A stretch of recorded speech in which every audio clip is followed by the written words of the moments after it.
un río se va alimentando del agua que va bajando de las montañas, que se junta con la lluvia, y generalmente la mayoría de los ríos tienen otro río que llega a alimentarlo. Se llaman los afluentes del río, y así se hace ya el río pues más fuerte, con más caudal, con más corriente. Y eso es lo que generalmente ocurre hasta que el río va a desembocar al mar. Pero también, aunque es raro, un río se puede dividir, de una bifurcación de un río. Viene el río, toda su corriente, y se encuentra en su camino con una roca enorme, que es la base de una gran montaña, una roca sólida de granito que no ha podido ser erosionada por el agua. Entonces el río, al tener este choque con la roca, se divide. Una parte del agua va a la derecha y otra a la izquierda. Caminos totalmente diferentes. Y obviamente el lugar a donde van a llegar es muy diferente.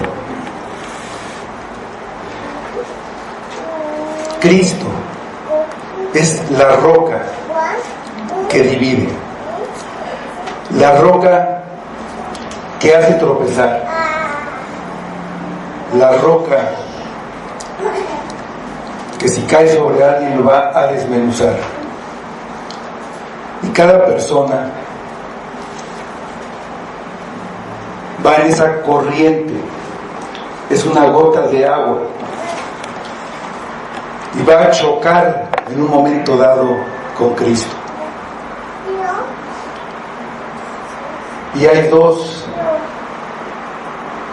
respuestas posibles: se va a un lado o se va hacia el otro. Se va hacia el cielo o se dirige al infierno. No hay otra posibilidad. No puede seguir como estaba, no puede seguir llevando la dirección que tenía originalmente. Al chocar con Cristo, necesariamente hay una respuesta. El que cree que no responde a nada, que es totalmente indiferente, que no es movido, que prefiere ignorar lo que está pasando, pase a un lado. No hay otra posibilidad. Aquí, en lo que estamos estudiando el Evangelio de Marcos, llegamos a un punto en donde hay un encuentro con Cristo por diferentes personas, y hay solamente dos respuestas posibles, dos reacciones. Entonces vamos al Evangelio de Marcos, capítulo 5.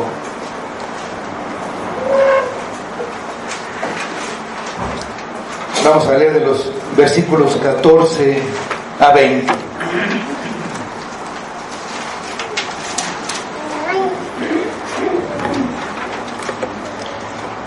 Dice: y los que apacentaban los cerdos huyeron y dieron aviso en la ciudad y en los campos, y salieron a ver qué era aquello que había sucedido. Vienen a Jesús y ven al que había sido atormentado del demonio y que había tenido la legión, sentado, vestido y en su juicio cabal, y tuvieron miedo. Y les contaron los que lo habían visto, cómo le había acontecido al que había tenido el demonio y lo de los cerdos, y comenzaron a rogarle que se fuera de sus contornos. Al entrar él en la barca, el que había estado endemoniado, le rogaba que le dejase estar con él. Mas Jesús no se lo permitió, sino que le dijo: vete a tu casa, a los tuyos, y cuéntales cuán grandes cosas el Señor ha hecho contigo y cómo ha tenido misericordia de ti. Y se fue y comenzó a publicar en Decápolis cuán grandes cosas había hecho Jesús con él, y todos se maravillaron. Para llegar a este punto, pues recordamos que Jesús les había pedido a sus discípulos que cruzaran el mar de Galilea. Mientras lo hacían, hubo una tormenta de viento terrible que fue calmada por una orden que Jesús dio a los elementos de la naturaleza, al viento y al mar. Al llegar a la otra orilla, en la región de los Gadarenos, en un país, por así decirlo, una provincia que se llamaba Decápolis, provincia del Imperio Romano, una región pagana, apenas desembarcaron, le salió al encuentro un hombre de aspecto fiero. Venía corriendo hacia ellos, desnudo, gritando y sangrando. Era un hombre que estaba endemoniado, que tenía una legión de demonios. Y al ver a Jesús, se arrodilló ante él. En todo el diálogo que vemos entre ellos, vemos a Jesús reinando, gobernando sobre los demonios. Él es el que gobierna. A él le piden permiso y él ejerce su autoridad ante los demonios, que no tienen otra alternativa que obedecer. Igual que los elementos de la naturaleza, igual como la enfermedad, como se ha mostrado, como hemos visto repetidas veces en el Evangelio de Marcos, y también sobre la muerte, como vamos a ver en el capítulo siguiente del Evangelio. Nada escapa a su voluntad y a su poder. Tiene dominio y control absoluto sobre todo. Este hombre que salió al encuentro de Jesús había caído completamente bajo el poder de los demonios. Los demonios tienen gran poder y el único que lo puede librar es Jesús. Y eso es lo que va a hacer. Para eso cruzó el mar. Para eso fue precisamente a esa región, a ese lugar. Los demonios siempre han engañado al hombre. Por eso lo pueden controlar y hacer que haga y diga lo que ellos desean. Se apoderan de su voluntad, controlando su mente. Van aumentando gradualmente la influencia que tienen por medio de ideas que ponen en la mente del hombre, que las va creyendo hasta que se hacen verdad para él. Entonces actúa de acuerdo a esa idea que fue sembrada ahí. Los demonios han hecho lo mismo aún con la iglesia, llevándola a dos extremos. Por un lado está una corriente de teólogos modernos que dicen que el demonio es un concepto medieval, o que es una figura simbólica para expresar el mal, pero que en realidad no existe, y tachan de ignorantes a los que creen en su existencia. Pero negando una sola parte de la palabra de Dios, se apartan de la verdad. Muy fácilmente después negarán otras cosas y su fin será la perdición. Por otro lado, están los que ven un demonio debajo de cada silla, debajo de cada mesa, Algunos se asomaron abajo, pero no. La atención de esas personas, de esas iglesias, está centrada en los demonios. Dejan de prestar atención a Cristo y al Evangelio y gastan una enorme cantidad de tiempo hablando con ellos, haciéndoles la guerra, expulsándolos y reprendiéndolos. Culpan a los demonios de todo, de las enfermedades, pero también de cada pecado que cometen, y lo atribuyen a un demonio, al demonio de la borrachera, al demonio de la ira, al demonio de la mentira, etc. De manera que los que pecaron fueron los demonios, no ellos, quitándose así la responsabilidad, pero también se están quitando la oportunidad, la posibilidad de arrepentirse, porque no reconocen su propia maldad. En un extremo o en el otro, el engaño surte su efecto. Las personas pierden de vista a Cristo, su poder y su misericordia, o dudan de la palabra y se quedan sin ninguna esperanza. La incredulidad no puede llevar a otro lugar que no sea el infierno. No debemos ir ni a un extremo ni al otro. Sabemos que el diablo es un enemigo verdadero, es real, muy poderoso. Dice la palabra que anda como león rugiente buscando a quien devorar. La lucha de un cristiano es contra todo un sistema de maldad que lo quiere influir constantemente. Estamos en un campo de batalla, estamos en una guerra, por lo que un descuido puede ser fatal. Tenemos que estar siempre preparados para la batalla que surge en donde menos lo esperamos, en el momento en que menos lo esperamos. En Efesios 6, del 11 al 13, el apóstol Pablo describe esta batalla y qué es lo que tenemos que estar haciendo constantemente, todos los días, para poder estar a salvo. Dice Efesios 6, del 11 al 13: vestíos de toda la armadura de Dios, para que podáis estar firmes contra las acechanzas del diablo, porque no tenemos lucha contra sangre y carne, sino contra principados, contra potestades, contra los gobernadores de las tinieblas de este siglo, contra huestes espirituales de maldad en las regiones celestes. Por tanto, tomad toda la armadura de Dios para que podáis resistir en el día malo, y habiendo acabado todo, estar firmes.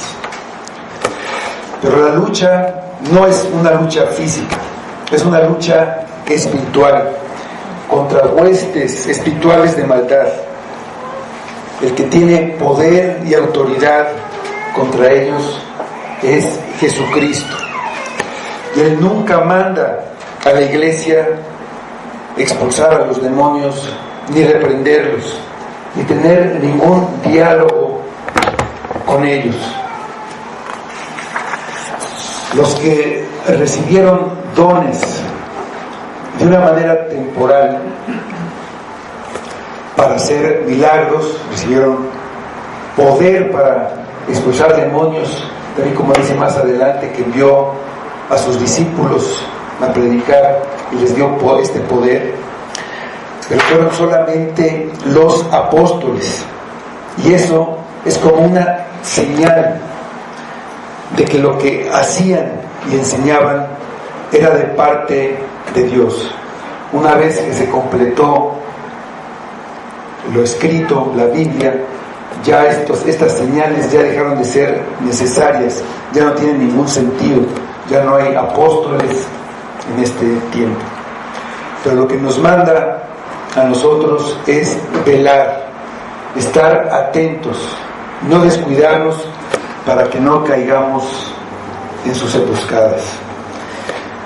Nunca tenemos que pelear directamente con ellos.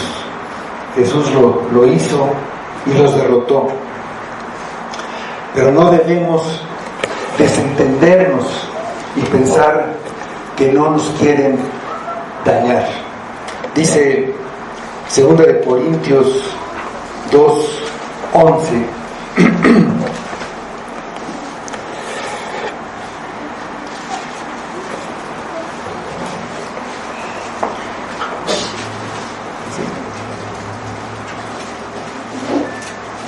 Para que Satanás no gane ventaja alguna sobre nosotros, pues no ignoramos sus maquinaciones.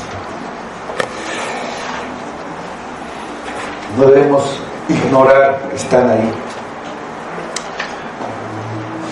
Regresando al relato del Evangelio,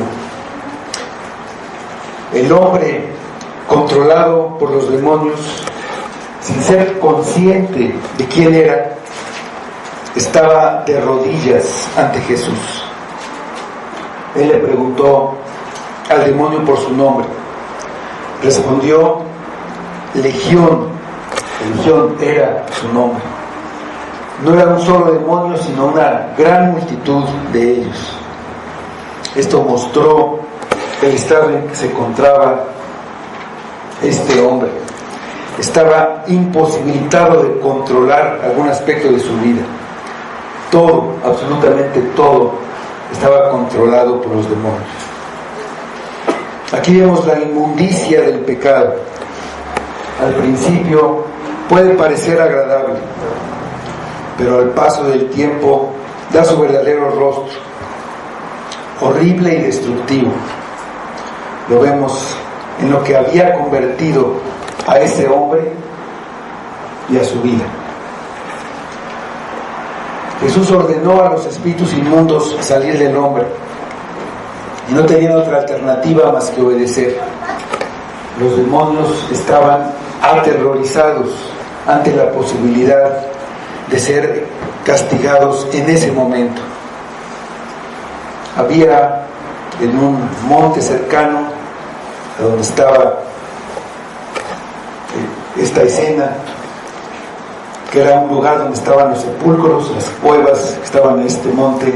Cerca de allí había un hato, una gran cantidad de cerdos al que sus cuidadores los habían llevado ahí para que se alimentaran. Los demonios le pidieron permiso a Jesús para entrar en ellos y él se los permitió. Los cerdos, bajo la influencia destructiva de los demonios, corrieron hacia un acantilado, hacia una peña, y desde ahí se echaron al mar y se ahogaron. O sea, aquí está el encuentro con Jesucristo. Está este hombre y están los que están viendo. Y tenemos primero la primera de esas dos respuestas, la respuesta impía. Dicen los versículos 14 a 17. Y los que apacentaban los cerdos huyeron y dieron aviso en la ciudad y en los campos, y salieron a ver qué era aquello que había sucedido. Vienen a Jesús y ven al que había sido atormentado del demonio y que había tenido la legión sentado, vestido y en su juicio cabal, y tuvieron miedo. Y les contaron los que lo habían visto cómo le había acontecido al que había tenido el demonio y lo de los cerdos, y comenzaron a rogarle que se fuera de sus contornos. Los cuidadores de los cerdos vieron lo que pasó. La fiereza del hombre desapareció y pasó a los cerdos, que descontrolados salieron en estampida y se arrojaron desde lo alto al agua. Los cuidadores salieron huyendo, dice, a la ciudad, fueron al campo, también contando a todo lo que había pasado. Estaban muy impresionados y salieron a avisar, entre otras razones, para no ser culpados de la pérdida de los cerdos. Al no ser esta una región judía, no una región pagana, la crianza de cerdos era un negocio legal. Los criaban, los vendían pues a los soldados romanos, a los otros gentiles. Es un buen negocio, una buena fuente de ingresos. La pérdida era enorme. 2,000 cerdos son muchos cerdos. 2,000. Para darnos una idea de lo que era económicamente, un cerdo puede llegar a pesar entre 150 200 kilos, y en pie, o sea, vivo, vale arriba de 30 pesos el kilo. Nada más hagan la cuenta, eran varios millones de pesos. Ese valor era mucho. Quizá la economía de esa ciudad, que era una ciudad pequeña, dependía exclusivamente del comercio de los cerdos. Y los que estaban al cuidado de estos animales, pues tenían que dar una explicación creíble.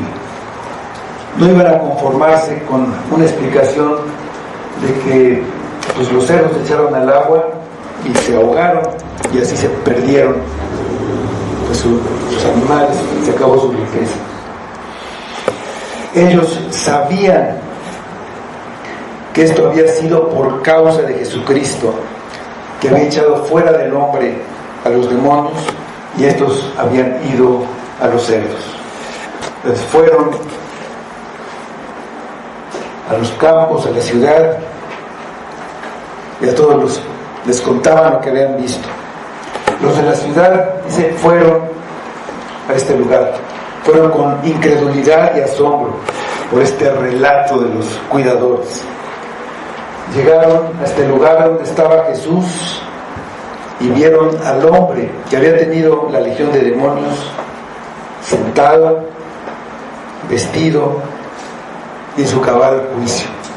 Era un cambio increíble, un cambio dramático. Hay personas que se encuentran con Jesucristo y tienen un cambio de ese tamaño, pero generalmente no es tan notable. A veces es un cambio gradual, poco a poco. Pero ellos vieron así este hombre cambiado totalmente. Seguramente lo conocían, muy probablemente era vecino de ahí de la ciudad, y si no lo era, pues todos sabían de él.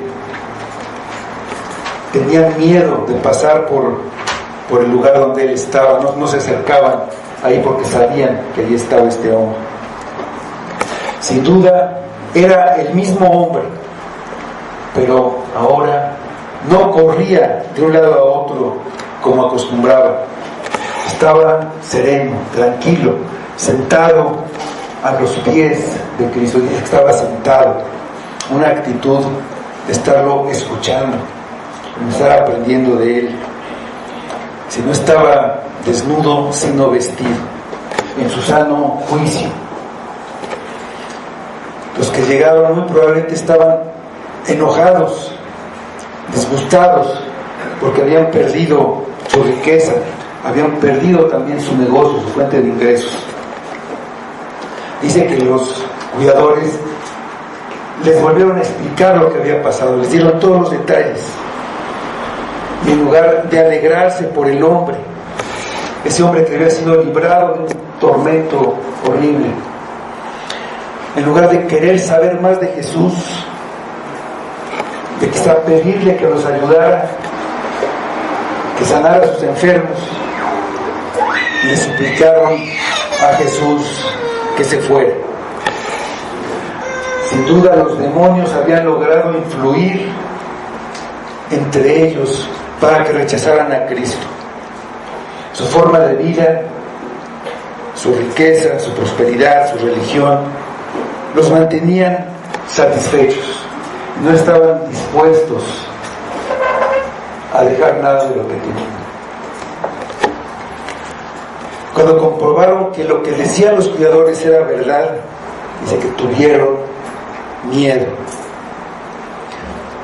Es la misma reacción que tuvieron los discípulos cuando Jesús calmó la tempestad.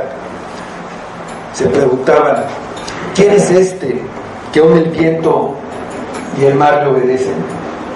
Ellos seguramente se preguntaban: ¿quién es este que hasta los demonios le obedecen? No puede haber otra respuesta.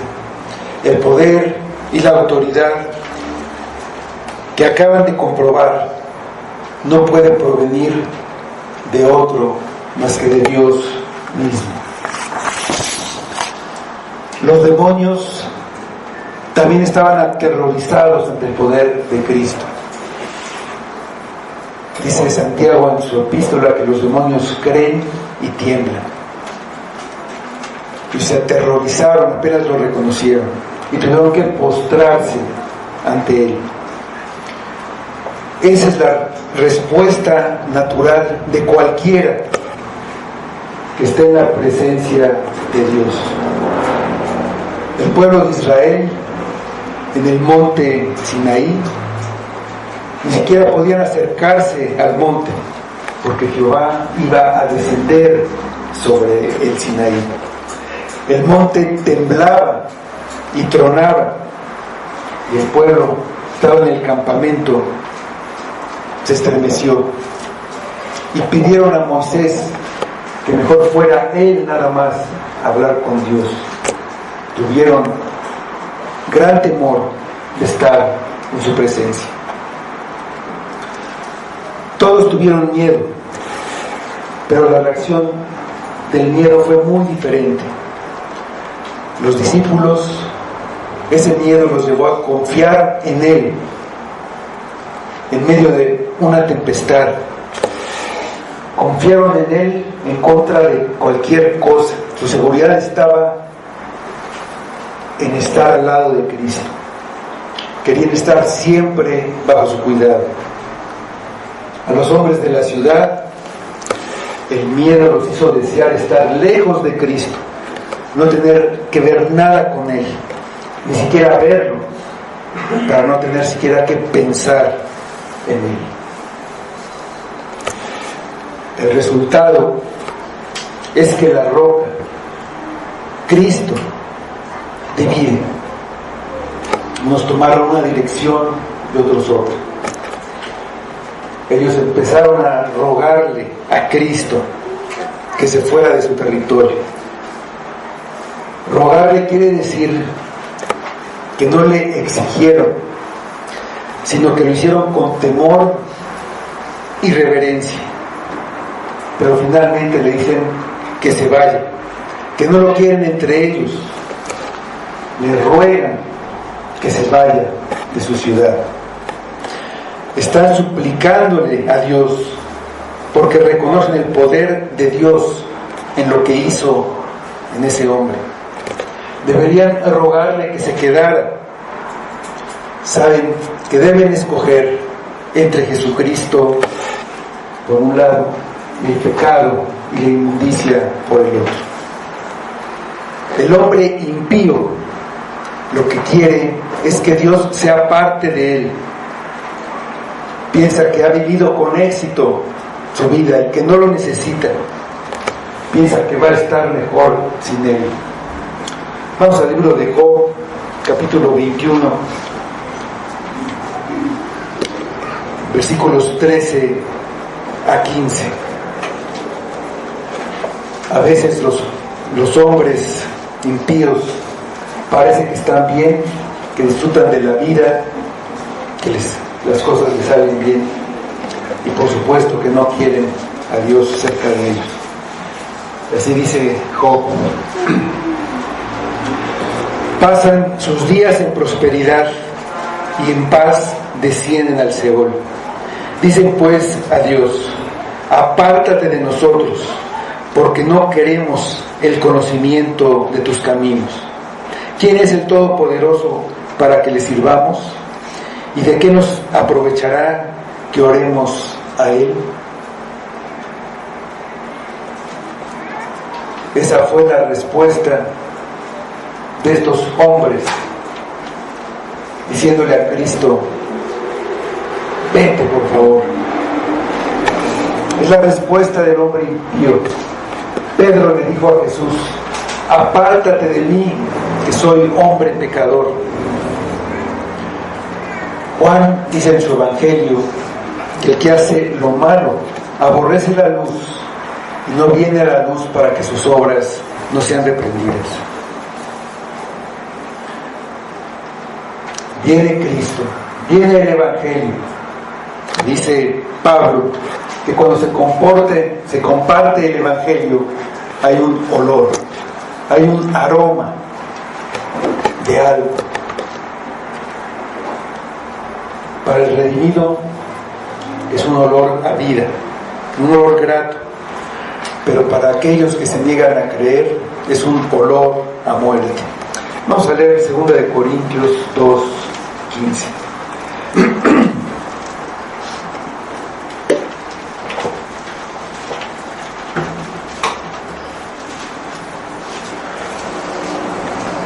Segunda de Corintios 2:15.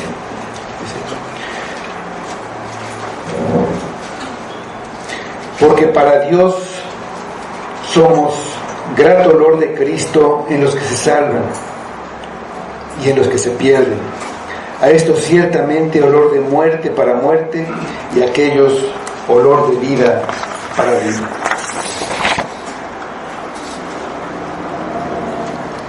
Cristo huele como a vida para el que había estado endemoniado, pero huele a muerte para los que todavía están en sus pecados. Hay muchos que han visto el poder de Cristo y han visto lo que tienen en su pecado y no quieren ser librados. Quieren permanecer esclavos del pecado. Quieren seguir en donde están. No quieren perder lo que el pecado les da. Los hombres de la ciudad no pueden dar una peor respuesta. La mayoría de ellos seguramente ahora están en el infierno, recordando el día en que le pidieron al único que los podía salvar que se fuera. Lo mismo sucede cuando alguien rechaza el evangelio hoy. Hay una respuesta impía a Cristo y a su autoridad. Hay un temor impío y huyen de Cristo. No quieren ningún contacto con Él, ningún deseo de estar con Él. El mundo y la forma de vida diseñada por el diablo tiene para ellos un atractivo muy grande. Están influidos por un sistema de valores de Él que han hecho suyo. El mundo todavía está bajo el control de Satanás, pero eso no quiere decir que él, el diablo, no está bajo el control de Dios. No puede hacer nada que Dios no le permita. Pero estamos viviendo un tiempo de prueba, un tiempo en el que el diablo engaña a las naciones que están influidas y dirigidas por él, hasta que al final sea echado en el lago de fuego y azufre. Dios cuida y sostiene su creación, y el diablo no puede destruirla, no puede dañar ni una sola criatura si Dios no se lo permite. La creación y los creyentes son sostenidos por la gracia de Dios. La gracia de Dios no es solamente el perdón de los pecados sin ningún mérito humano, una gracia, un don, un favor no merecido. También es la influencia de Dios entre los hombres. Hay una gracia que es llamada la gracia común, y es la gracia que reciben todos los hombres, buenos y malos, creyentes e incrédulos. El sol, la lluvia, a todos de una manera u otra los provee de las cosas necesarias para la vida, de alimento, de vestido. Pero una parte muy importante de esa gracia es que restringe la maldad del hombre, de tal manera que el hombre no puede hacer toda la maldad de que es capaz o toda la maldad que quiere.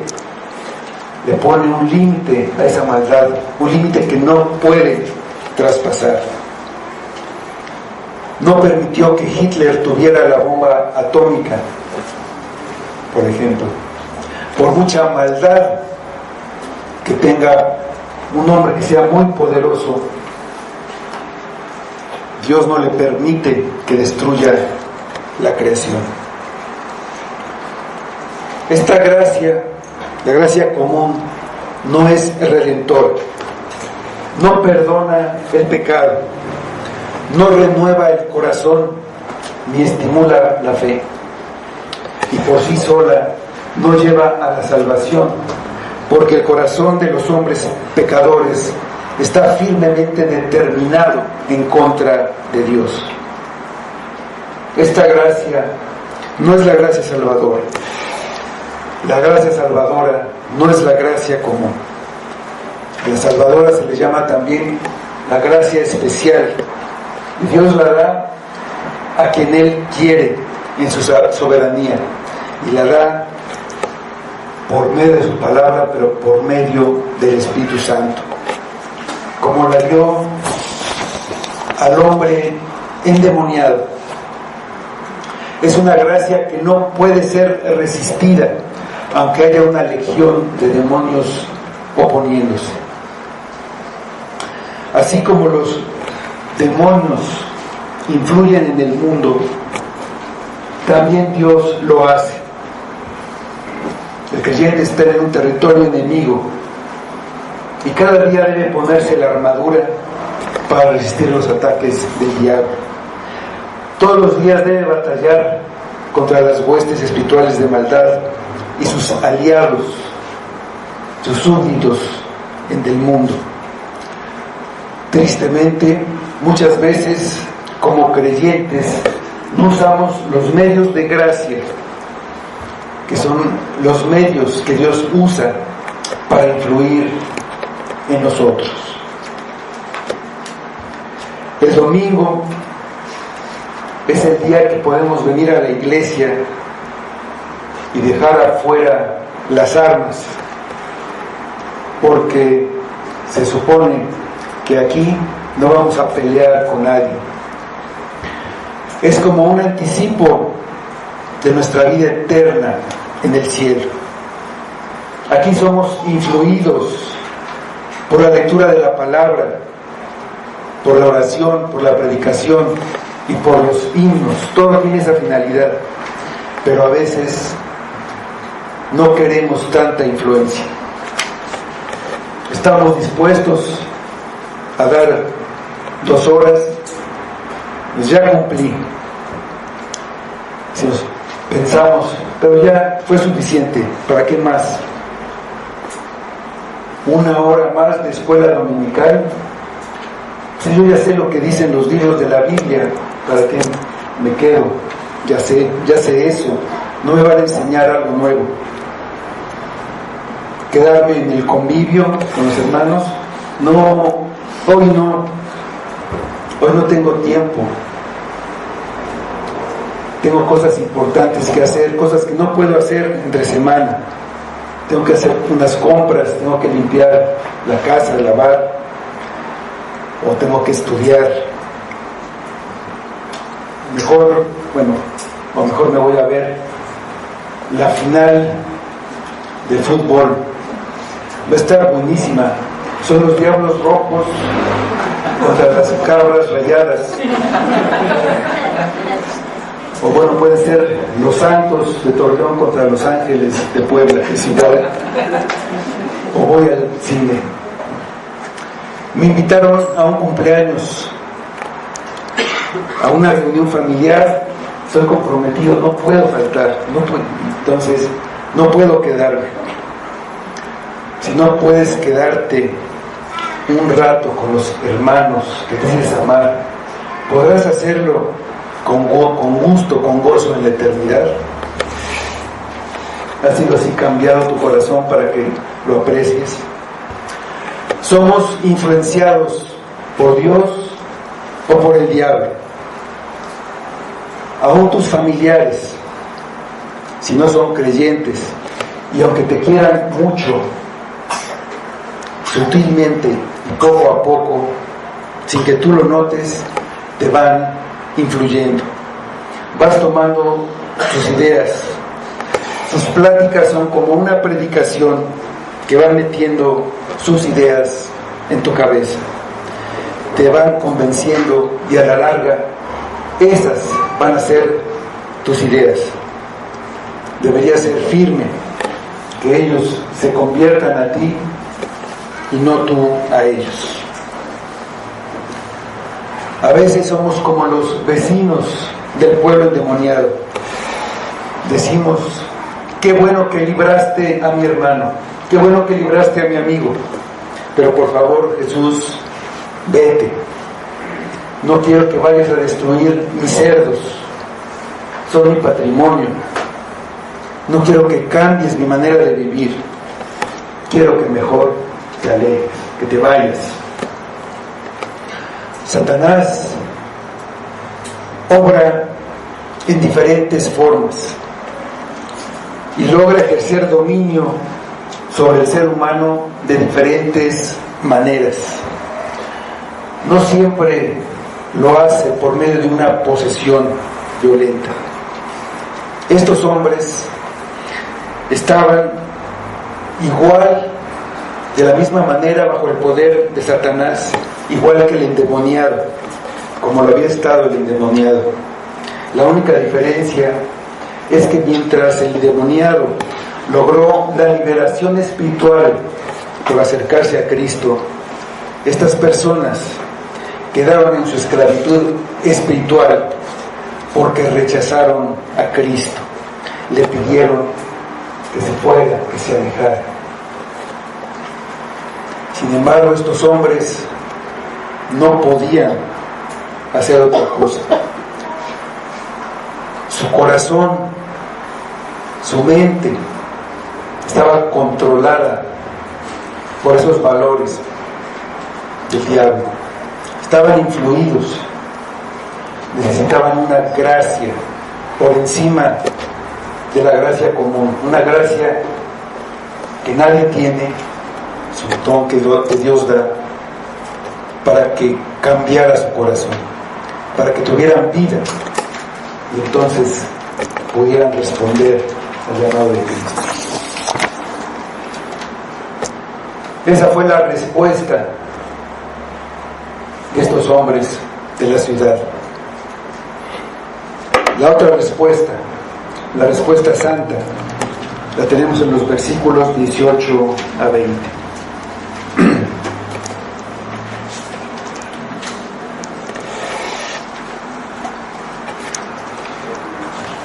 Al entrar él en la barca, el que había estado endemoniado le rogaba que le dejase estar con él. Mas Jesús no se lo permitió, sino que le dijo: vete a tu casa, a los tuyos, y cuéntales cuán grandes cosas el Señor ha hecho contigo y cómo ha tenido misericordia de ti. Y se fue y comenzó a publicar en Decápolis cuán grandes cosas había hecho Jesús con él, y todos se maravillaban. Cristo le concedió a esa gente que vino de la ciudad lo que le pedía, y se subió a la barca para irse. El que había estado endemoniado estaba tan agradecido que solamente quería estar junto a él, quería ser su discípulo, quería servirlo, quería acompañarlo, y le rogaba que lo dejase estar con él. Y Marcos está usando las mismas palabras de aquellos que le rogaban a Cristo que se fuera. Le rogaban. Este hombre también le rogaba, pero lo contrario que aquellos. Él le suplicaba que lo dejara estar con él. Aquí podemos ver que cuando Cristo es rechazado, Él no se queda a discutir o a pelear, se va.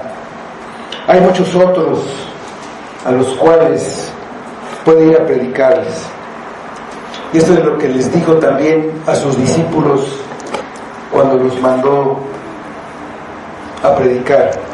En el siguiente capítulo vamos a Marcos 6, 11.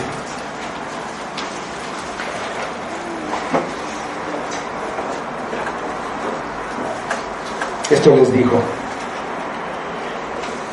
y si en algún lugar no os recibieren ni os oyeren, salid de allí y sacudid el polvo que está debajo de vuestros pies para testimonio a ellos.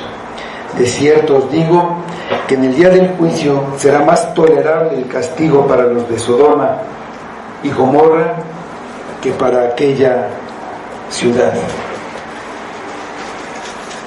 Jesús se fue de esa ciudad. Era un anuncio de juicio para ellos. Si alguien no quiere recibir la palabra, hay que ir con el siguiente.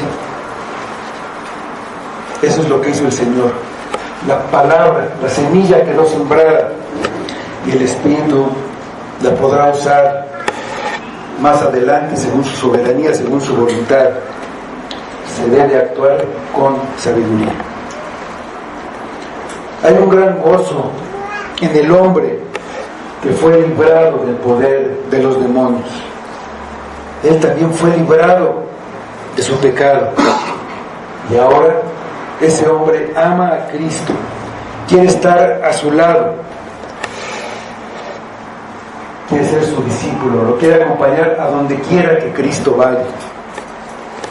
Para él ahora Cristo es todo.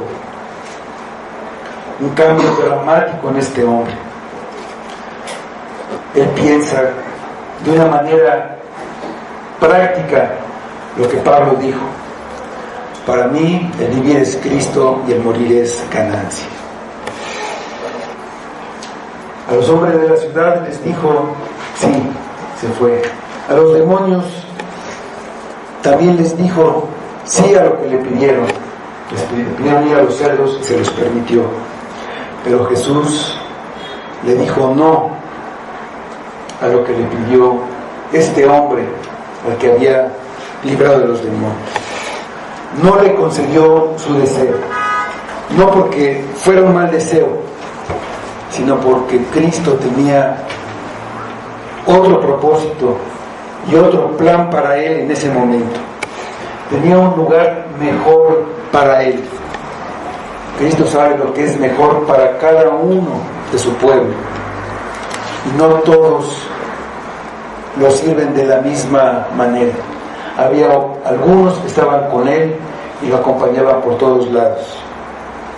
Para él tenía un encargo muy especial, algo que solamente él podía hacer, un encargo de misericordia, de compasión y de bondad para aquellos hombres de la ciudad, aquellos hombres paganos que le pidieron a Cristo que se fuera, aquellos hombres que rechazaron a Cristo. Frecuentemente un incrédulo pide algo desea algo, lo pide a Dios y Dios se lo concede, pero será para juicio.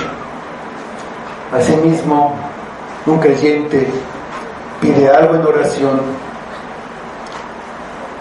y no lo recibe, pero eso será para su bien, será para bendición, como todas las cosas que le sucedan, porque el Señor sabe lo que es mejor para él en ese momento. Muchas veces los nuevos convertidos, llenos de gozo y entusiasmo, no les importa otra cosa que servir a Cristo y están dispuestos a hacer lo que Cristo le pide. Lo mejor para ese hombre y para los que estaban cerca de él, para sus familiares, para los suyos, era que él regresara a su casa y decirle a sus familiares, a sus amigos, las grandes cosas que Jesús había hecho con él y cómo había tenido misericordia. Aquí notemos que Jesús no le dijo que fuera y echara fuera a los demonios. La manera de hacer el bien era decirles a los suyos de la misericordia de Cristo, de publicar esta misericordia. Había un hombre ciego que tenía que pedir limosna para sobrevivir, y había un médico, un oculista, que había estado perfeccionando algunas técnicas o conocimientos, y pasó por ahí y vio a este hombre. Con su curiosidad profesional se puso a observarlo y se dio cuenta que tenía la enfermedad que precisamente él acababa de descubrir cómo corregirla. Lo llevó con él, le hizo la operación, y al tiempo recobró la vista. Este hombre, pues naturalmente estaba sumamente agradecido con el médico y le dijo: pues estoy sumamente agradecido, pero no tengo con qué pagar. No tenía realmente con qué pagar. Y el médico le dijo: hay algo que puedes hacer. Ve con tus amigos ciegos y diles qué te ha sucedido y quién es el médico que te curó. Es lo que le dice Jesús a este hombre. Ve con los tuyos, dile lo que Cristo ha hecho contigo y de la misericordia que ha tenido contigo. Mire el amor de Cristo. A estos hombres que le rogaban que se fuera, les envía de regreso a este hombre que ellos conocían, a este hombre que ellos habían visto librado de los demonios, para que él les llevara el Evangelio. Él hizo lo mismo con muchos de nosotros, que rechazamos el Evangelio cuando lo oímos, pero en su misericordia nos envió a otros mensajeros, y quizá no una vez ni dos, quizá ni 100. Muchas veces Cristo usa personas recién convertidas para salvar a otros, porque alguien que acaba de ser salvado está lleno de gozo, de adoración y de amor hacia Cristo. No son orgullosos dependiendo de todo lo que han aprendido. No les interesa ganar un argumento, sino solamente lo hacen por amor a Cristo. Es algo que puede hacer todo cristiano. Lo único que tiene que hacer es decir a otros lo que Cristo hizo con él. Desde luego, no todos estábamos endemoniados, pero sí estábamos engañados por el diablo, pensando en nuestra propia bondad, pensando que nosotros éramos suficientes para la salvación, que nosotros buscamos a Cristo, que teníamos algún mérito. No creíamos en la salvación por gracia. Pero cuando Dios nos salva, podemos contar de la misericordia que tuvo con nosotros. El hombre se fue y obedeció. Y no solo en su casa y con los suyos. Dice el versículo que comenzó a publicar en Decápolis, en estas 10 ciudades, las grandes cosas que Jesús había hecho con él. Fue por todas esas ciudades publicando. Eso quiere decir haciéndolo de una manera pública, como lo hacían los heraldos que se paraban en las esquinas a proclamar las noticias. Y es lo que hacen los que verdaderamente son transformados. Está la mujer samaritana junto a Cristo, dejando su cántaro y yendo a la ciudad a decirle a todos: vengan a ver al que me ha dicho todo lo que he hecho. ¿No será este el Cristo?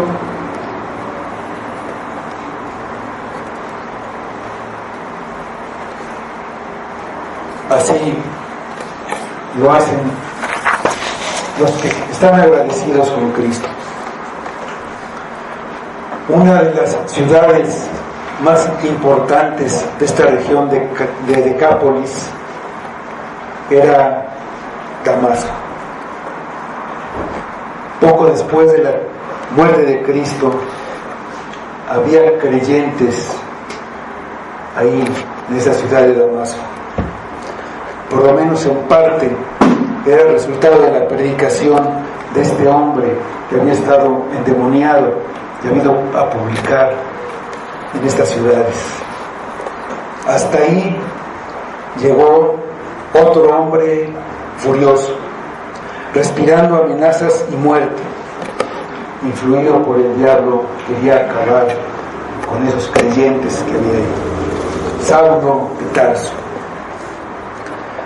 Yendo aún por el camino, cerca de la ciudad, le chocó contra la roca y cayó a tierra y quedó ciego por la gloria de Cristo. Le fue de vuelta la vista y enseguida predicaba a Cristo en las sinagogas, diciendo que Él era el Hijo de Dios. El hombre que había estado endemoniado hizo lo que la mujer samaritana, lo que hizo Pablo y lo que hicieron muchos más. Se convirtió en un verdadero creyente. Y como enseñó Cristo, no se trae una luz para ponerla debajo del almud o debajo de la cama. Se pone en donde ilumine, en donde alumbre más. Y eso fue lo que hizo aquel hombre. De ser influido y controlado por el demonio, se convirtió en una influencia para que otros recibieran la gracia salvadora. ¿Bajo qué influencia estás tú? ¿Cuál ha sido tu respuesta a tu encuentro con Cristo? ¿Es una respuesta impía? ¿Quieres que Cristo se vaya? ¿O tu respuesta es que quieres estar siempre cerca de Él y obedecerlo? Si estás bajo la influencia de Dios, tú cuentas a los tuyos las grandes cosas que Jesús ha hecho contigo. Vamos a orar.